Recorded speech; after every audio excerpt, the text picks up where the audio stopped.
not rise up and protest. Protest is a right in a democratic system. You have the right to protest. It is a constitutional right. When I got home after the service, I was thinking to myself, what is really going on here?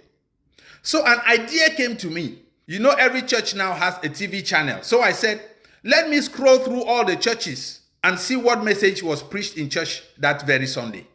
So I started going from channel number 1, the same message. Submit to people in authority. Number 2, submit to people in authority. I went through 10 channels, and that Sunday, coincidentally, they preached the same thing in all those 10 churches. All the pastors were saying, do not go out and protest. The Bible says, be submissive to people in authority.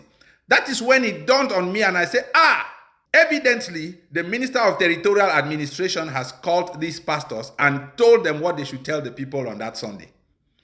And Monday came, few of us went out to protest. The turnout was very timid because most people stayed in their houses because they have been discouraged and fear has been put into them. So very few people turned out. And because the turnout was few, what did the government do? There was a violent crackdown on the protesters. Those who could run to save their lives, they ran away, and some were apprehended. And as we speak to you in 2026, they are still in prison from 2019 till today. That is how we missed that opportunity to change things for the country. As we speak, things are going worse for the country.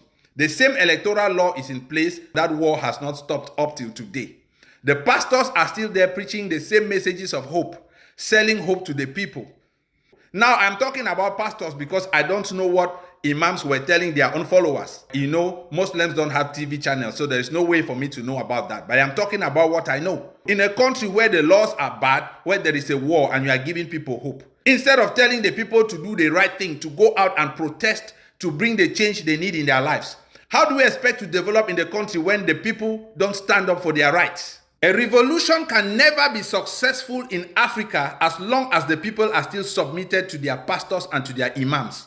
Because the pastors and imams in Africa have determined that a good thing will never come to Africans. They have decided that they will stand in the way of a successful revolution.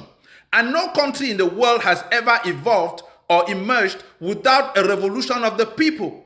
Go and read the history of America, read the history of Europe, read the history of all these great countries. You will see that there was a time where the people had to stand up and make demands on the government to have better living conditions. But this is not possible in Africa because the pastors and imams have decided that it is not going to happen. That is why I keep telling you Africans, as long as you keep going to those churches and to those mosques, you are going to give away your power to people who in turn will betray you to your oppressors. Wise up, Africans.